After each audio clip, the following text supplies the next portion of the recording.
The gunshot that echoed through the canyon that morning in 1878 wasn't meant for Patrick Ellis, but it might as well have been, considering how it shattered whatever remained of his ability to trust in this God-forsaken world. He rode into Deming, New Mexico territory, with dust coating his throat and grief weighing heavier than the Colt revolver at his hip, wondering if a man could outrun his past if he just kept moving west far enough. The town sprawled before him like a promise half-kept, adobe buildings baking under a relentless August sun, their walls the color of old bones. Patrick had been riding for 3 weeks straight since leaving Colorado, since burying his younger brother Samuel in ground too hard and unforgiving for a boy of 19 years. The influenza had taken him quick, but not quick enough that Patrick hadn't watched every agonizing moment, helpless as a newborn calf. After that, their little ranch didn't seem worth staying for. The silence in that cabin had been too loud, filled with memories of laughter that would never sound again. He was 26 now, though he felt twice that age in his bones and spirit. The cattle drive work he'd picked up along the way had been honest enough, and the foreman had mentioned Deming might have opportunities for a man good with horses and not afraid of hard work. Patrick didn't much care what the work was, long as it kept his hands busy and his mind from wandering down dark trails. He guided his bay gelding, Copper, down the main street, noting the Silver Dollar Saloon, the general store, a hotel that looked like it might have actual beds instead of just bug-infested straw, and a small church with a steeple that seemed optimistic given the rough character of most frontier towns. Men lounged outside the saloon despite the early hour, eyeing him with the casual assessment that came natural in places where strangers could mean opportunity or trouble in equal measure. Patrick was looking for the livery stable when he heard it, a sound so soft he almost missed it beneath the general noise of town life. A small, pained chirping, persistent and plaintive. He reined Copper to a halt, frowning. The sound came from the alley between the general store and what looked like a seamstress shop, judging by the dress form visible through the window. He shouldn't have stopped, shouldn't have cared. But something about that sound, that desperate cry for help, pulled at him despite his determination to feel nothing at all anymore. Patrick swung down from his saddle, his boots hitting the packed earth with a soft thud. He tied Copper loosely to the hitching post and walked toward the alley, his eyes adjusting to the relative shadow. There, crouched in the dirt with her back to him, was a woman in a simple calico dress the color of prairie grass, her dark auburn hair pinned up in a way that suggested practicality rather than vanity. She was utterly still, her posture radiating a kind of focused attention. "Easy now," she murmured, her voice carrying a warmth that seemed at odds with the harsh landscape around them. "I know you're frightened, I know it hurts, but you have to let me help you." Patrick moved closer, curiosity overcoming his usual caution around strangers. The woman had her hands cupped loosely, approaching something on the ground with infinite patience. He could see it now, a small bird, some kind of sparrow or finch, one wing extended at an unnatural angle. The creature was trying to hop away, terror making it move in frantic little bursts despite its obvious pain. "You're making it worse, little one," the woman said softly. "Running will only hurt you more." She reached out slowly, and Patrick expected the bird to panic, to try harder to escape. Instead, something in her voice, her gentle movements, seemed to calm it. The bird went still, trembling but no longer fleeing. With movements as delicate as butterfly wings, she scooped it into her palms. "There we are," she breathed. "There we are, you're safe now." She stood then, cradling the bird against her chest, and turned to find Patrick watching her. Their eyes met, and Patrick felt something shift in his chest, like the first crack in ice when spring finally comes to a frozen river. Her eyes were the color of honey held up to sunlight, warm and bright and startlingly direct.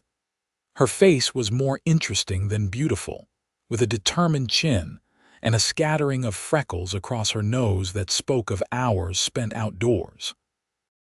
She couldn't have been more than 22 or 23, and there was something in the way she looked at him, without fear or coyness, just frank curiosity, that made him forget to breathe for a moment. "I didn't mean to startle you," Patrick said, finding his voice rougher than intended. "I heard the bird and thought something might be wrong." "Everything is wrong," she replied, but her tone was matter-of-fact rather than bitter. "Someone let their cat loose in town again, and the poor thing didn't stand a chance. Wings broken clean through." She looked down at the bird in her hands with such genuine concern that Patrick felt something in his chest tighten. "But I can fix it, or try to anyway." "You fix birds?" The question came out more skeptical than he'd intended. Her chin came up slightly. "I fix whatever needs fixing when I can." "Animals don't have many advocates in this world. Figured someone ought to try." Patrick found himself studying her more closely. Her dress, while clean and well-maintained, showed signs of careful mending. Her hands, he noticed, bore small scars and calluses that spoke of work, not idle living. There was dirt under her fingernails, and somehow that seemed right for someone willing to kneel in an alley to rescue a creature most people wouldn't even notice. "You have a name, or do you just materialize in alleys to rescue injured things?" she asked, and there was a hint of humor in her voice that caught him off guard. "Patrick Ellis," he said, touching the brim of his hat automatically. "Just rode into town looking for work."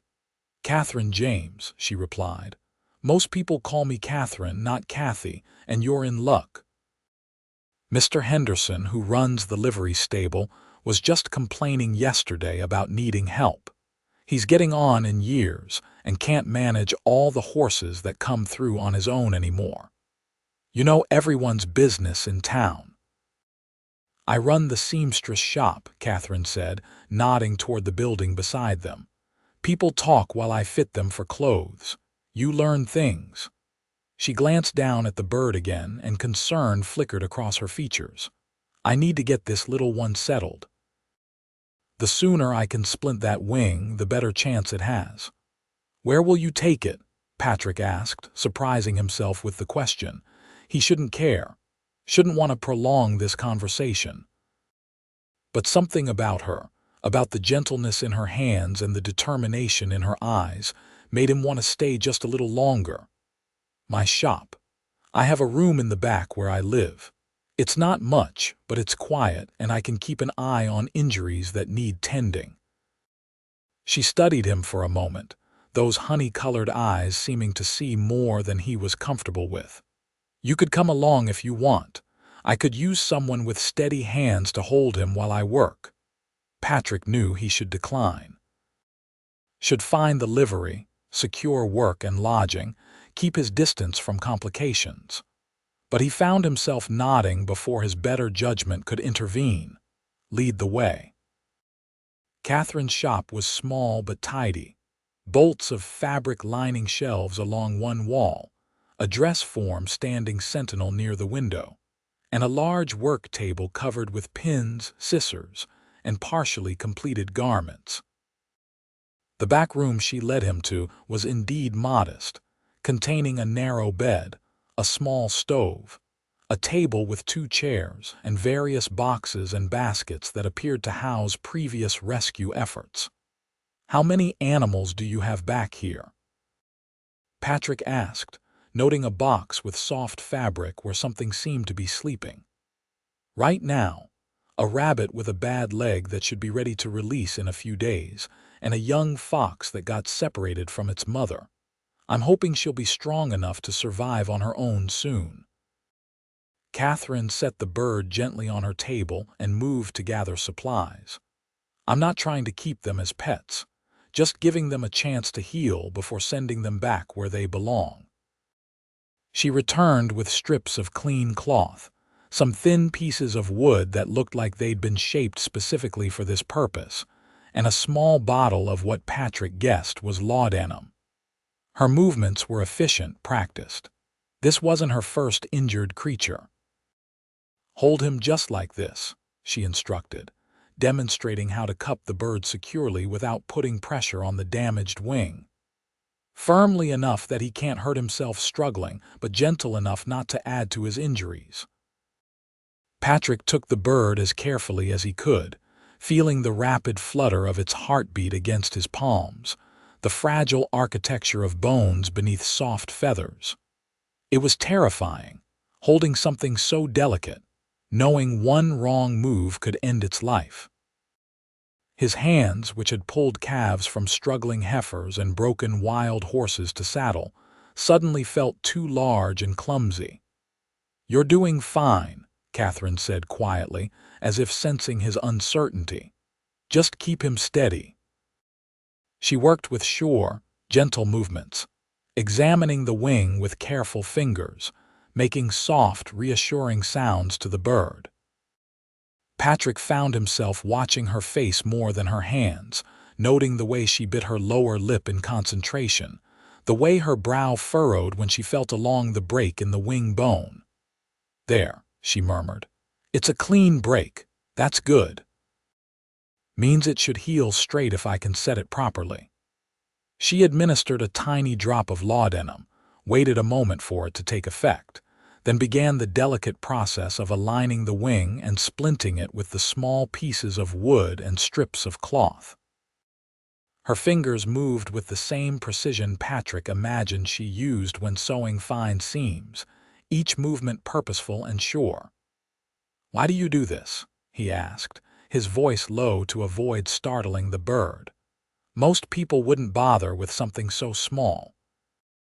Catherine didn't look up from her work, but he saw something shift in her expression.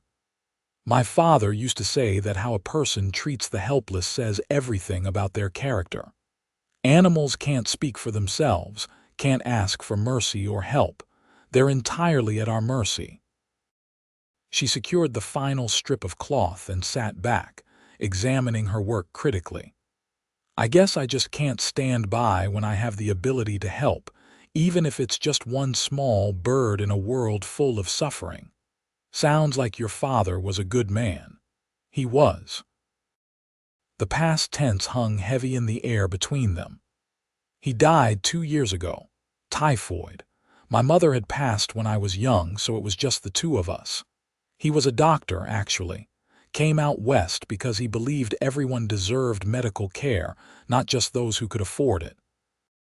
He treated miners, ranchers, railroad workers, even Indians when they'd let him near. Never turned anyone away." "That's rare," Patrick said, meaning it.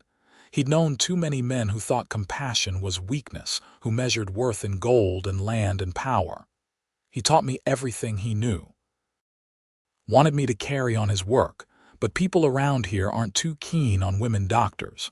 Said I was welcome to tend their sewing and their chickens, but healing people was man's work."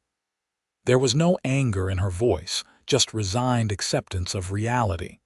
"So I learned to sew instead. But I kept his medical books, and I practice on whatever creatures will let me."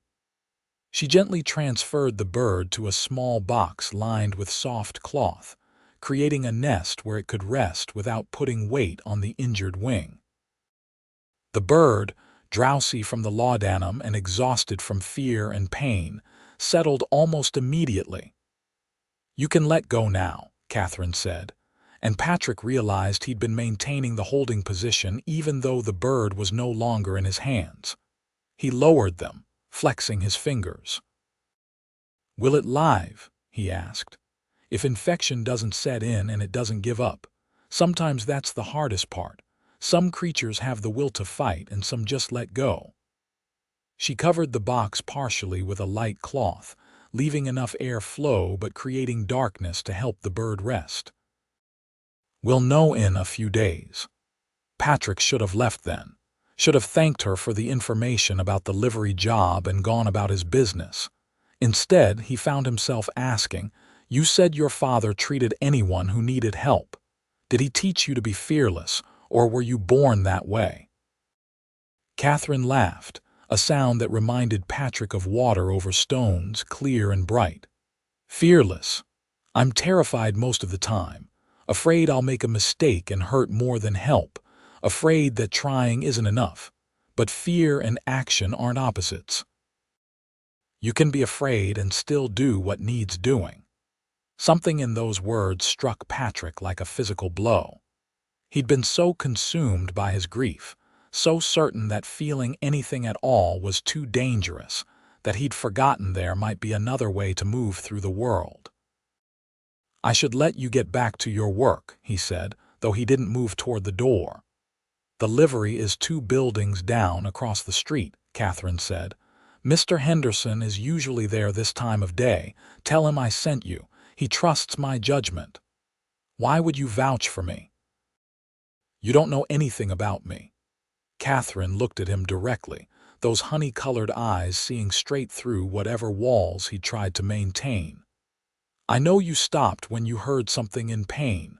I know you have gentle hands despite looking like you could break a man in half.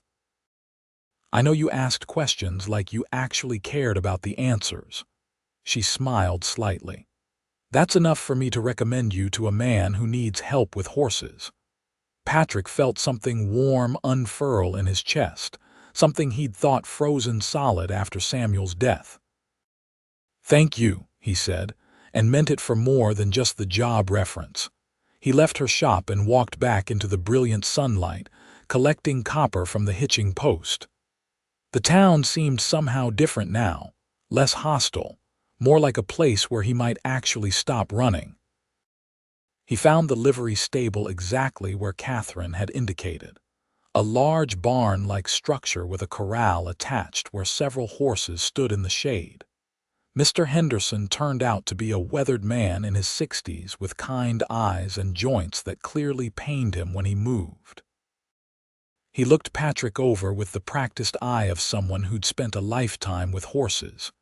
"You know your way around a stable?" Henderson asked without preamble. "Been working with horses since I could walk. Grew up on a ranch in Colorado, worked cattle drives the past few years." "Catherine James sent you?" "Yes, sir." Henderson nodded as if that settled something. "That girl's got a good head on her shoulders. If she vouches for you, that's recommendation enough. Room and board plus $30 a month. You'll work sunrise to sunset most days, and some nights if we get late arrivals." "Deal, deal," Patrick said, shaking the older man's calloused hand. The work was exactly what Patrick needed, physically demanding enough to tire his body, familiar enough to be almost meditative. He mucked stalls, hauled hay, shod horses, and tended to the various minor injuries and ailments that working animals inevitably suffered. Henderson proved to be a fair boss and good teacher, showing Patrick the particular quirks of the local horses and their owners. The room Henderson provided was a small space in the loft above the stable, accessed by a ladder and containing a bed, a trunk for belongings, and a window that looked out over Deming's Main Street. It was Spartan but clean, and after weeks of sleeping on the ground, Patrick was grateful for any roof at all. He told himself he was too busy to think about Catherine James. Told himself that his eyes didn't automatically seek out her shop window whenever he had reason to be on that part of the street. Told himself he wasn't listening for her voice among the general noise of town commerce. But 3 days after their first meeting, he found himself standing in her shop doorway just before closing time, hat in hand, feeling foolish and uncertain. Catherine looked up from the dress she was pinning and smiled, that same direct, warm expression that made his heart do complicated things in his chest. "Patrick Ellis, come to check on your patient, if that's all right," he said, stepping inside. "I've been wondering how the bird is doing." Honestly, better than I expected. She set aside her work and gestured for him to follow her to the back room. Come see. The bird was alert in its box, and when Catherine lifted the cover fully, it chirped indignantly rather than fearfully. The splint was still firmly in place, and the creature was moving its good wing and shuffling around its small space with what Patrick could only describe as attitude. Feisty little thing, Catherine said with obvious satisfaction. That's a good sign. Means it has fight in it. How long before you know if the wing healed right? Another week, maybe 2. Then I'll remove the splint and see if it can flex properly. If all goes well, it should be able to fly again. She replaced the cover, leaving the bird in peaceful dimness. How are you settling in? Is Mr. Henderson treating you fairly? Better than fairly. It's good work, honest work. Patrick hesitated, then added, Thank you for the recommendation. I needed this. Everyone needs something, Catherine said simply. Sometimes we're lucky enough to find it. They stood there in the small room, the late afternoon sun slanting through the window and painting everything in shades of gold. Patrick knew he should leave, should maintain proper distance, but something about being near her made the constant ache in his chest ease just slightly. Would you like some coffee? Catherine asked, moving toward her small stove. I was about to make some anyway, and I have more than enough for 2. I don't want to impose. It's not an imposition if I'm inviting you. She busied herself with the coffee pot, measuring grounds and water with the same precise movements she brought to everything. Besides, I don't get much company. Most people in town think I'm peculiar. Because you help animals. Because I'm a woman living alone, doing work they think is man's business, and I don't particularly care what they think about it. She glanced at him over her shoulder. Does that bother you? No, Patrick said, and realized he meant it absolutely. I think it's brave, or stubborn. There's a fine line. The coffee began to percolate, filling the small space with its rich aroma. What about you, Patrick Ellis? What are you running from? The directness of the question should have offended him, should have made him retreat behind walls and deflection. Instead, he found himself answering with an honesty that surprised him. My brother died 3 months ago. Samuel. He was 19, full of plans and dreams and life, and then he got sick, and there was nothing I could do but watch him slip away. The words came out rough, like rocks tumbling down a hillside. He was all the family I had left. After he died, I couldn't stay in that house on that land. Everything reminded me of him. Catherine poured coffee into 2 tin cups and handed him one, her fingers brushing his briefly in the transfer. So you've been moving, hoping distance will make it hurt less. Does it work that way? No, she said gently. Grief isn't something you can outrun. It has to be felt and lived through. But sometimes a change of place helps you find the strength to do that living. Patrick sipped his coffee, letting the bitter warmth ground him. Your father, do you still miss him? Every single day, but it's different now. The sharp edges have worn smooth. I can remember the good things without being destroyed by the loss. She settled into one of the chairs at her small table, and Patrick took the other. It takes time, though, and patience with yourself, and sometimes distraction. Is that what the animals are, distraction? Purpose, Catherine corrected. There's a difference. Distraction is trying not to think about the pain. Purpose is finding meaning despite it. They talked as the sun set about everything and nothing.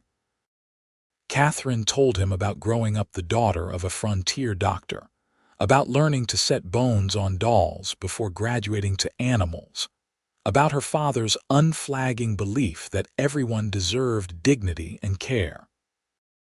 Patrick found himself sharing memories of Samuel he hadn't spoken aloud since the funeral, stories about teaching his brother to ride, about their plans to expand the ranch, about stupid jokes and shared dreams.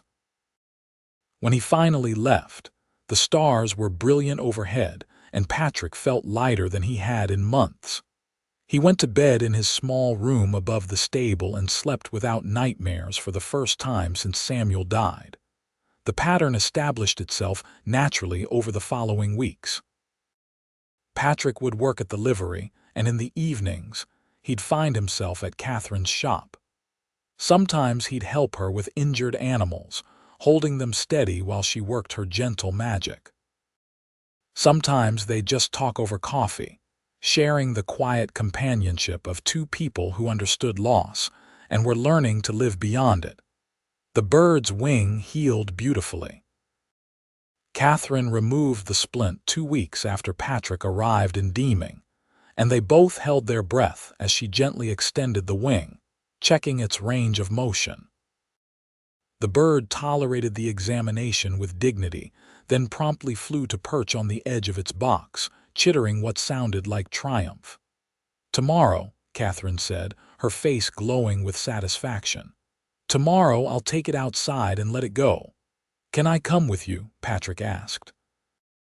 "I was hoping you would." They walked out of town the next morning, past the last buildings and into the scrubland beyond, where mesquite and sage grew in hardy defiance of the harsh soil. Catherine carried the bird in a small basket, speaking to it softly as they walked. "This is going to be strange," she told it. "Being free again after being cared for, but you're ready, you're strong, and you'll remember how to do all the things you were born knowing."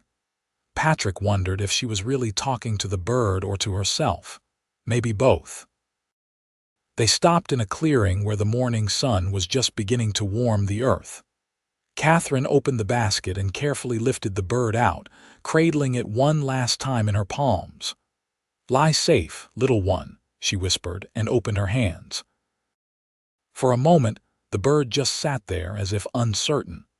Then it spread its wings, testing them, feeling the air beneath feathers. And suddenly it was airborne, rising in a swift spiral, calling out in what sounded like pure joy. They watched until it was just a speck against the bright blue sky, until it disappeared entirely into its reclaimed freedom. Catherine wiped at her eyes unselfconsciously. "I always cry when I release them, even though that's the whole point, even though that's the happy ending." "You gave it a second chance," Patrick said. "That's worth crying over." She looked at him then, really looked at him, and Patrick saw his own carefully guarded emotions reflected in her eyes. "We all deserve second chances," she said quietly, "at life, at happiness, at love." The word hung between them, unspoken but suddenly present. Love.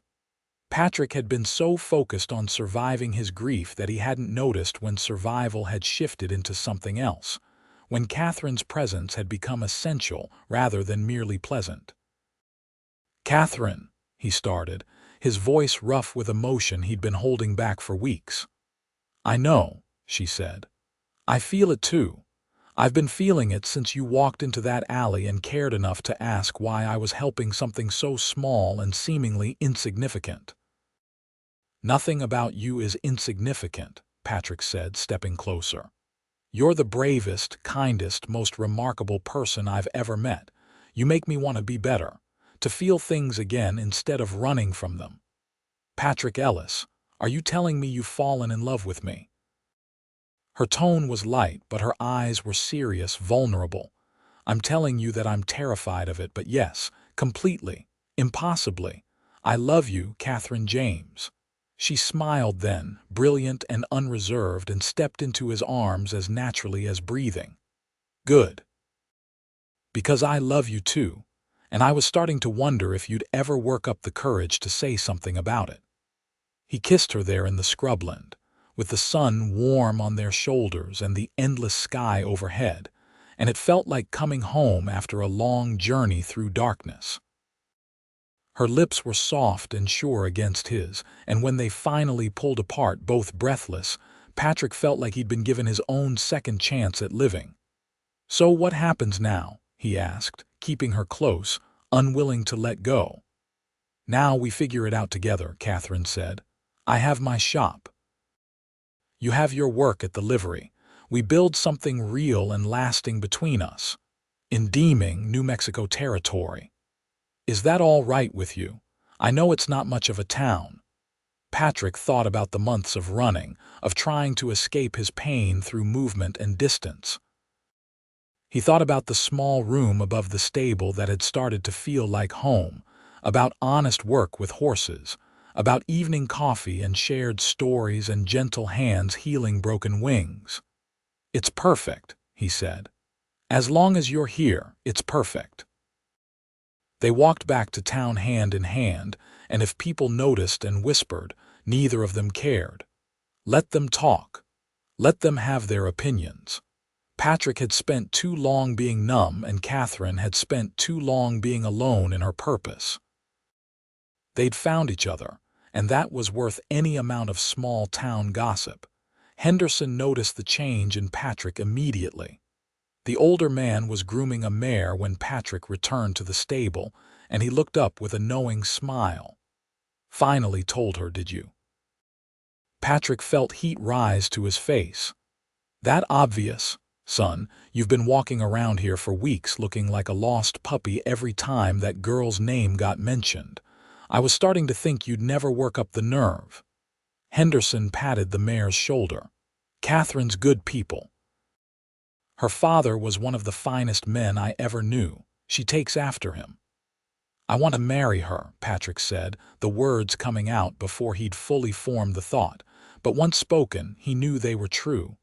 Is that crazy? We've only known each other a few weeks.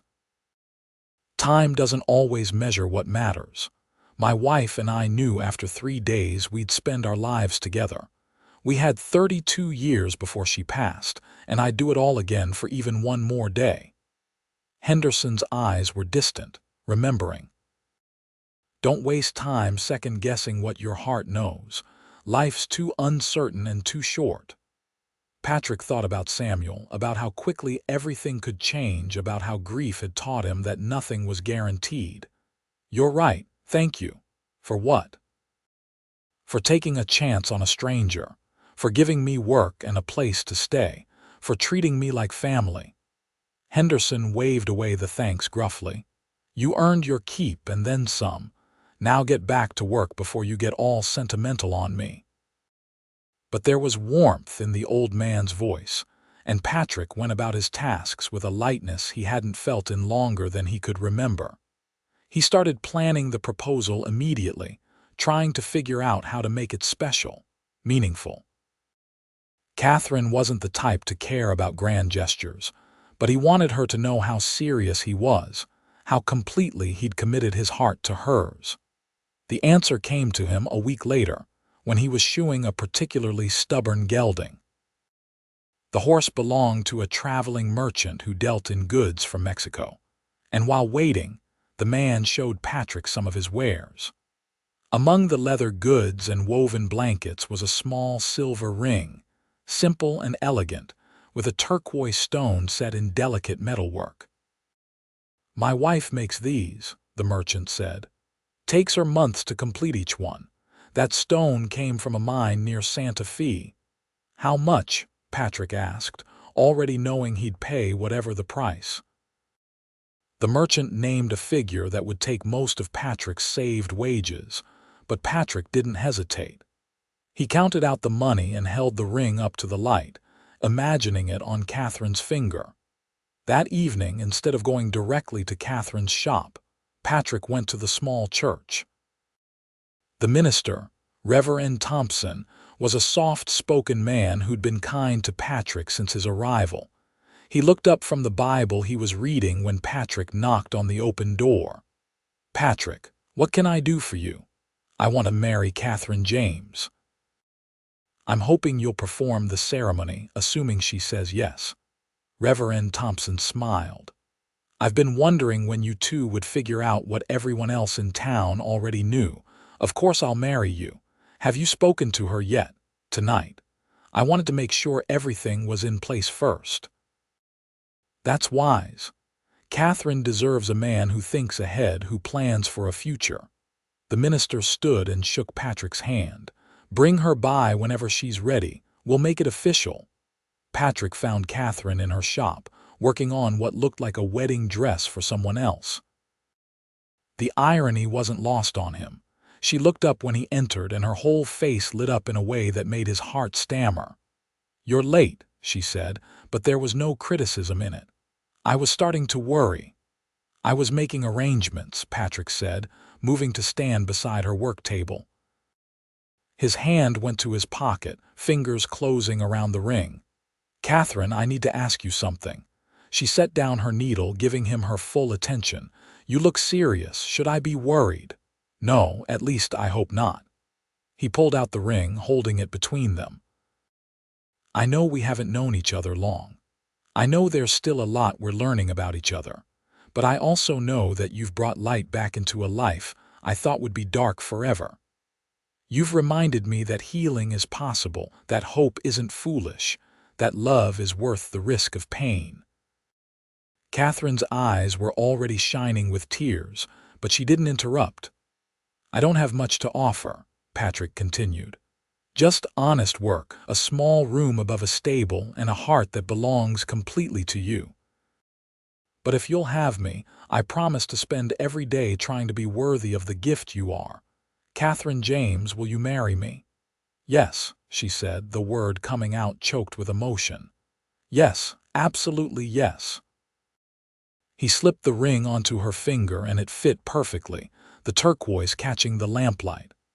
Catherine threw her arms around his neck, and he lifted her off her feet, spinning her once in pure joy before setting her down to kiss her properly. "When?" she asked when they finally came up for air. "When can we get married?" "Whenever you want. Tomorrow, next week, next month. I've already spoken to Reverend Thompson. He's ready whenever we are." "This weekend," Catherine said decisively. "I don't see any reason to wait, do you?" "None at all." The news spread through Deming faster than a brush fire. By the next morning, half the town knew about the engagement, and by afternoon, women were stopping by Catherine's shop to congratulate her and offer help with wedding preparations. Mrs. Henderson, the livery owner's sister who ran the hotel, insisted on hosting a small reception after the ceremony. "Nothing fancy," she assured them, "but you need to celebrate properly. I'll make a cake and some food. We'll use the hotel dining room." Catherine protested that it was too much trouble, but Mrs. Henderson wouldn't hear arguments. "You've mended my clothes for 2 years and never once overcharged me. You've earned some kindness in return." The wedding took place on Saturday afternoon in the small church. Catherine wore a simple white dress she'd made herself, with lace at the collar and cuffs that she'd been saving for a special occasion. Patrick wore his best shirt and pants, which Catherine had quietly mended and pressed without him noticing they needed it. The church was fuller than Patrick expected. Henderson was there, of course, and Mrs. Henderson, along with various townspeople who'd gotten to know Patrick through his work or Catherine through her shop. Even the merchant whose wife had made the ring showed up, having delayed his departure to attend. But as Patrick stood at the altar watching Catherine walk down the aisle toward him, the rest of the world faded away. There was only her, radiant and sure, her honey-colored eyes locked on his with absolute trust and love. Reverend Thompson kept the ceremony short and sweet. They exchanged vows in voices that shook with emotion, promising to honor and cherish each other in sickness and health, in good times and bad, for as long as they both lived. When the minister pronounced them husband and wife, Patrick kissed his bride with all the tenderness and passion he'd been holding back, and the small congregation applauded. The reception at the hotel was indeed simple but joyful. Mrs. Henderson had outdone herself with the cake, a 3-layer confection that must have taken her all night to make. People toasted the newlyweds with whatever drinks they had on hand, and someone produced a fiddle, leading to impromptu dancing that lasted well into the evening. Patrick danced with his wife, marveling at how right it felt to call her that, how perfectly she fit in his arms. They swayed to the music, oblivious to everyone else. "Happy?" Catherine asked, her head resting on his shoulder. "Happier than I knew was possible," Patrick answered honestly. "A few months ago, I thought my capacity for joy had died with Samuel. You proved me wrong." "He'd be happy for you," Catherine said gently. "From everything you've told me about him, he'd want you to live fully, to love deeply." "I think you're right." Patrick held her closer. "I think he'd have really liked you." When the celebration finally wound down, they walked back to Catherine's rooms behind the shop, which would now be their home until they could afford something larger. It wasn't much, but it was theirs, and that made it everything. That night, in the privacy of their small room, they came together as husband and wife with tenderness and passion, learning each other's bodies the way they'd been learning each other's hearts. Patrick had known physical intimacy before, but this was different, sacred somehow, the joining of two souls that had found completion in each other. Afterward, lying tangled together in the narrow bed, Catherine traced the scars on Patrick's chest, marks from years of hard living and harder work. "Tell me about this one," she said, touching a particularly long scar across his ribs. "Cattle drive when I was 20. Got between a bull and a fence post, lost that argument spectacularly." He caught her hand, kissing her fingers. "What about you? Any dramatic injury stories?" "Nothing so exciting. Mostly just burns from the stove and needle pricks from sewing." She paused. "There is one scar, though, on my arm. Want to hear about it? Tell me everything." Catherine shifted to show him a pale mark on her upper arm. "When I was 16, my father and I were traveling to a ranch to treat a man who'd been thrown from his horse. We came across a wagon that had overturned. A family, traveling west. The father was dead, the mother badly hurt, and there was a little girl, maybe 5 years old, trapped under part of the wagon."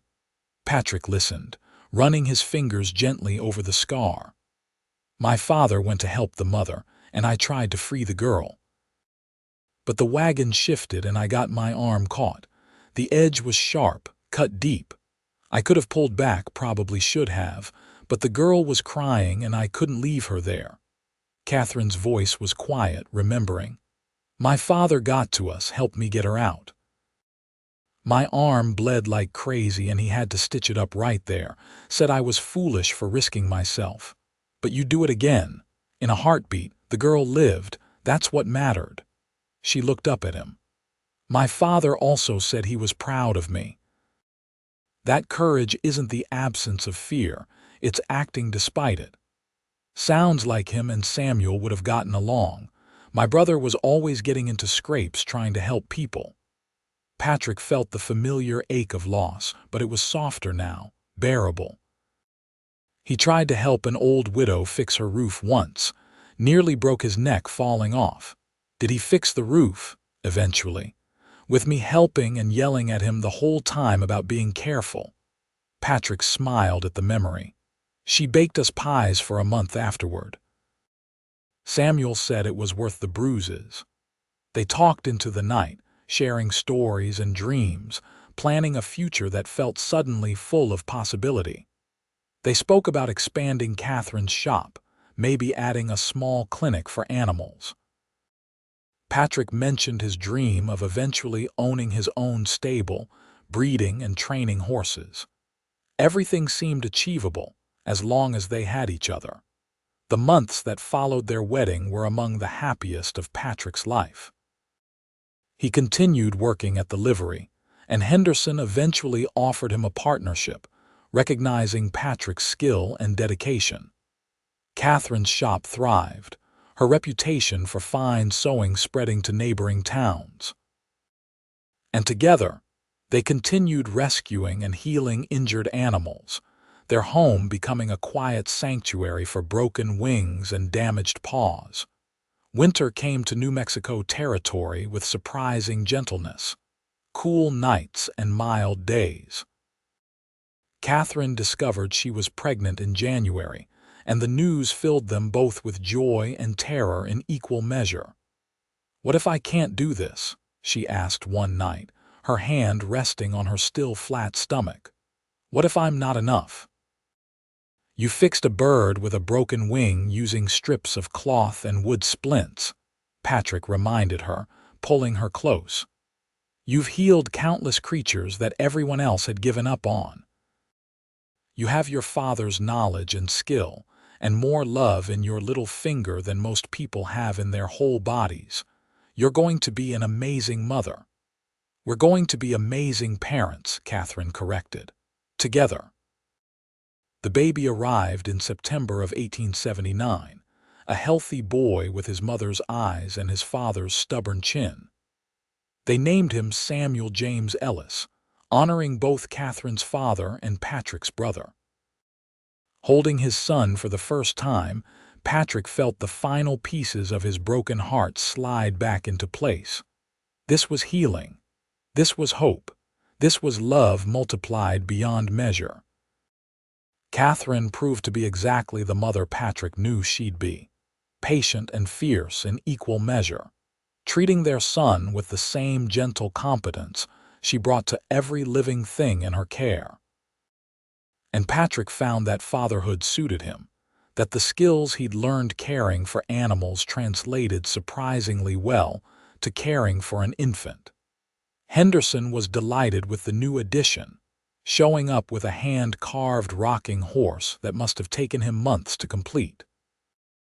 "Every boy needs a horse," he declared, setting it carefully in the corner of their room. "Even if it's just a wooden one to start."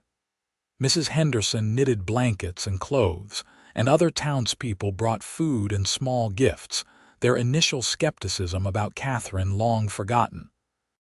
She'd proven herself too valuable, too kind, too essential to the community's fabric to be ostracized for her unconventional ways. As young Samuel grew, he showed signs of inheriting both his parents' natures. He was gentle with animals, showing Catherine's instinctive compassion, but fearless in his curiosity, climbing and exploring with the determination Patrick recognized from his own brother. They taught him to be kind, to help those who couldn't help themselves, to see value in all living things. When Samuel was 2, Catherine became pregnant again. This time a daughter arrived, a tiny thing they named Grace Catherine Ellis. She had her father's dark hair and a temperament that suggested she'd be even more stubborn than her mother.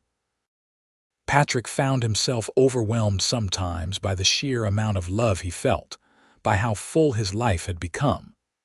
The grief over losing his brother would always be part of him, but it no longer defined him. Samuel would have loved this life, would have adored being Uncle Samuel to these beautiful children. Patrick carried that forward, trying to live fully enough for both of them. The small room behind Catherine's shop had long since become too cramped for a family of 4. With his partnership in the livery and Catherine's steady income from her sewing, they managed to buy a small house on the edge of town. Nothing fancy, but with enough space for the children and Catherine's ever-rotating population of injured animals. Young Samuel, at 4 years old, was already helping his mother with the creatures they rescued. Patrick would come home from the stable to find his son carefully holding a rabbit while Catherine checked its healing leg, or sitting perfectly still while a nervous fox sniffed his hand. "You have to be patient," Catherine would tell him. "Let them come to you, show them you're safe." Grace, barely walking but determined to be included in everything, would toddle around offering bits of food to whatever animal was currently in residence. Her baby babble somehow soothing to creatures who couldn't understand words but recognized kindness in tone. Patrick would watch his family, his heart so full it felt like it might burst, and marvel at how far he'd come from that broken man who'd ridden into Deming 6 years ago. He'd been running from pain, convinced that feeling anything was too dangerous. Catherine had taught him differently. She'd shown him that healing wasn't about forgetting or replacing what was lost, but about making room for new love alongside the old. Henderson eventually retired fully, signing the livery over to Patrick with a handshake and a gruff comment about having earned it. The old man spent his remaining years teaching young Samuel everything he knew about horses, and when he passed peacefully in his sleep at 72, the whole town mourned a good man well lived. Patrick named the stable Henderson's legacy in his honor, keeping the old man's memory alive through continuing his tradition of fair dealing and quality care. The business thrived, becoming known throughout the territory as the place to go for honest horse trading and expert training. Catherine never did become an official doctor, the limitations of the time and place preventing that dream. But she became something just as valuable, the person people came to when they had nowhere else to turn. She treated animals officially and people quietly, never advertising her medical knowledge, but never turning away someone who genuinely needed help. There was the time she saved a child choking on a piece of food, her father's training coming back in a rush of muscle memory. The time she set a broken arm for a ranch hand who couldn't afford a real doctor. The countless times she delivered babies for women who trusted her gentle competence more than the town's physician. She never charged for this work, considering it a continuation of her father's legacy. But people remembered, and they repaid her kindness in whatever ways they could. The grocer would quietly reduce her bill. The butcher always had the best cuts set aside. Their children never wanted for clothes or shoes, as grateful mothers sewed and mended for the woman who'd helped them through difficult births. Patrick watched his wife become woven into the fabric of Deming's community, essential and beloved, and felt pride beyond measure. This woman who'd knelt in an alley to save a broken bird had healed an entire town in quiet, incremental ways, making it a more compassionate place through her example. Their children grew strong and healthy. Samuel the younger became fascinated with both horses and healing, spending time at his father's stable and helping his mother with injured animals with equal enthusiasm. Grace proved to have a gift for gentling even the most skittish creatures, her patience and soft touch capable of calming horses that fought everyone else. Patrick taught his son everything he knew about horses, about honest work, about being a man of integrity. Catherine taught both children about compassion, about seeing value in all life, about the courage it takes to be kind in a hard world. When young Samuel was 10, he asked about his namesake, about the uncle he'd never met. Patrick told him stories about his brother, about a boy full of life and laughter who tried to help everyone he met, about dreams cut short by illness, about grief and loss, about learning to carry love forward even after someone is gone. "You still miss him?" Samuel asked. "Every day," Patrick said honestly. "But it's different now. Missing him doesn't hurt the same way it used to, and having you helps. You remind me that good things can come from grief, that life continues, that love multiplies rather than divides." "I'll try to be like him," Samuel said seriously. "Be like yourself," Patrick corrected. "That's who your mother and I want you to be, but carry his name with honor and remember that kindness is never wasted." The years flowed past like water. Young Samuel grew tall and strong, eventually taking over much of the daily work at the stable. He married at 22, a sweet girl named Anna who worked at the general store, and they gave Patrick and Catherine their first grandchild before Grace had even married. Grace, true to her independent nature, took longer to settle down. She worked alongside her mother, learning not just animal healing but the medical knowledge Catherine had accumulated over the years. At 24, she married a young doctor who just arrived in Deming, a man who respected her knowledge and treated her as an equal partner in his practice. Patrick, watching Grace work alongside her husband, treating patients with skill and compassion, felt like Catherine's father's legacy had finally come full circle.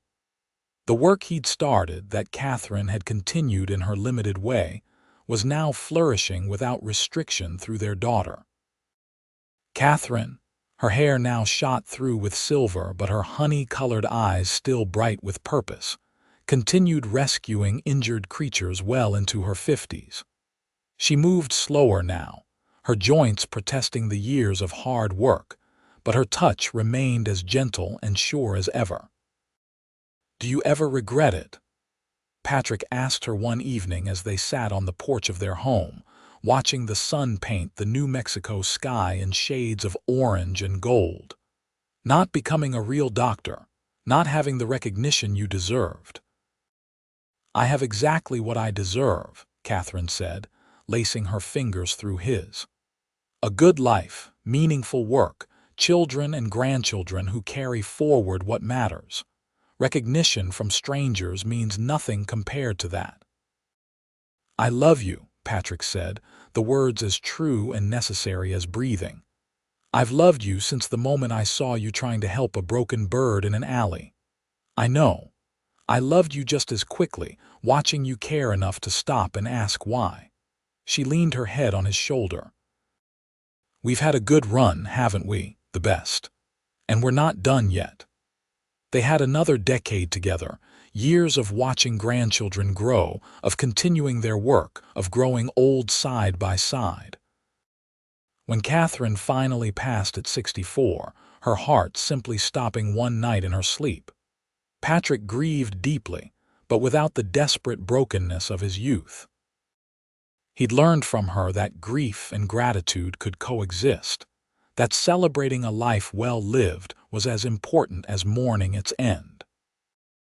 He continued running the stable with his son's help, and he kept rescuing injured animals in Catherine's memory, trying to see the world through her eyes, to maintain her legacy of compassion. Every bird with a broken wing, every creature in pain, reminded him of her gentle hands and kind heart. Patrick lived to be 76, dying peacefully surrounded by children, grandchildren, and great-grandchildren, all of whom had been shaped by the love story that began when a grief-stricken cowboy heard a wounded bird's cry and met a woman kneeling in an alley, trying to fix what was broken. His last words were simple: "Tell her I'm coming. Tell Catherine I never stopped loving her." In the end, Patrick Ellis had outrun his grief not through distance but through love, not by forgetting pain but by learning to hold joy alongside it. He'd come to Deming, New Mexico territory, as a broken man, and he'd left it decades later having lived a life of purpose, partnership, and profound connection. The town remembered them both long after they were gone, the cowboy and the woman who'd healed his heart. Their children carried forward their legacy, teaching new generations that kindness matters, that all life has value, that love is the most powerful healing force in the world. And sometimes, when the sun hit just right, people swore they could see two figures walking hand in hand toward the horizon, a man and a woman who'd found each other in the most unlikely of circumstances and had built something beautiful from the broken pieces of their lives. And occasionally, small birds would perch on the headstones, as if paying tribute to the woman who'd saved so many of their kind, singing songs that sounded like gratitude carried on the desert wind. The stable Patrick built still stood, run now by his great-grandson, who'd inherited his skill with horses and his grandfather's patient kindness. The building that had once been Catherine's shop was now a proper veterinary clinic, operated by Grace's daughter, who treated animals with the same gentle competence her great-grandmother had shown. The story of how they met, of the broken bird that brought them together, became family legend, told and retold with each generation. It reminded everyone who heard it that sometimes the smallest acts of kindness lead to the greatest loves, that stopping to help something fragile and injured can change the entire course of a life. Young couples in Deming would sometimes walk past those graves, reading the inscriptions and hearing the old story, and they'd hold each other a little closer, reminded that love worth having is love worth fighting for, that healing is possible, that two broken people can make each other whole. And on quiet evenings, when the desert wind blew just right, people swore they could hear it, the sound of a bird singing free and joyful, healed and whole, a testament to a love that had mended more than just broken wings. The legacy Patrick and Catherine built together lived on not in monuments or wealth, but in the countless small kindnesses their descendants performed, in the injured creatures still being rescued and healed, in the marriages built on mutual respect and deep love, in the understanding that compassion is never weakness but the greatest strength of all. Their great-great-grandchildren still gathered every year on the anniversary of their wedding, bringing flowers to those graves on the hill, telling stories about the cowboy who'd stopped running, and the woman who'd shown him that broken things could be made whole again. And somewhere in that great mystery beyond mortal understanding, Patrick and Catherine walked together still, hand in hand, their love eternal and unbroken, proof that sometimes the greatest adventures begin not with grand gestures but with simple moments of kindness, with seeing someone's gentle heart and recognizing in it the medicine your own wounded soul needs most. The wildflowers on their graves bloomed year after year, birds nested in the trees nearby, and Deming, New Mexico remembered with gratitude the two people who'd shown an entire community what it meant to live with open hearts, to heal what was broken, to love fiercely and without reservation. Patrick had ridden into town seeking escape from pain, and he'd found instead a reason to embrace life fully. Catherine had been living in quiet defiance of a world that wanted to limit her compassion, and she'd found a partner who celebrated rather than constrained her generous spirit. Together, they'd built something that outlasted their mortal years, a legacy of love that rippled outward through generations, touching lives they'd never meet but shaping nonetheless through the example they'd set, the values they'd lived, the unconditional love they'd given not just to each other, but to every creature lucky enough to cross their path. And that, more than wealth or fame or any earthly measure of success, was the true mark of a life well lived, a love story for the ages, a reminder that in the hardest places and harshest times, kindness endures, love prevails, and broken hearts can indeed be made whole again.